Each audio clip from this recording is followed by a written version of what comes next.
Энэ нэрний учир ярьж бас айгүй том зүйл байна. Нэрний утга учир. Ямар нэрийн? Яатсан нэрийн тий? Утга учиртай гэдэг шүү дээ. Тэгээ бид нар одоо ингэ зүгээр би ингэ харж байгаа. Энэ тог цахилгаан ингээл тасалдаал. Энэ дээр би хэлж шүү дээ. Тогийг чинь чойжлцсон гэж шүү дээ. Чойжлцсон. Тий? Яагаад вэ гэж. Чойжлцром гэдэг сайттай байхгүй. Тог цахилгааны чинь чойжлцсон гэдэг шүү дээ. Гэхдээ тэр одоо чойжлцром гэдэг хүн бол энийг чойжлцсон гэдгээ өөрөө мэдэхгүй гэдэг шүү дээ. Аюу сонир гэдэг. Нэрний утга учир гэдэг. Одоо Хүрлбаатар гэдэг сайд байсан тийм. Одоо сайд байсан. Хүрлбаатар гэдэг шүү дээ.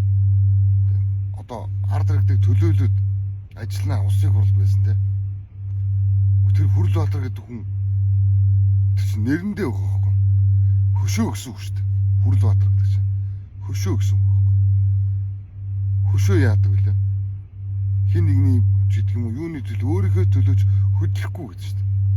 Боломжгүй гэдэг шүү дээ. Нэр гэдэг шүү дээ. Гэтэ энийг ойлгохгүй гэдэг шүү дээ. Та нар бүр мэдэхгүй гэдэг шүү дээ. Гэтэ энийг яриач хэрэггүй гэж шүү дээ.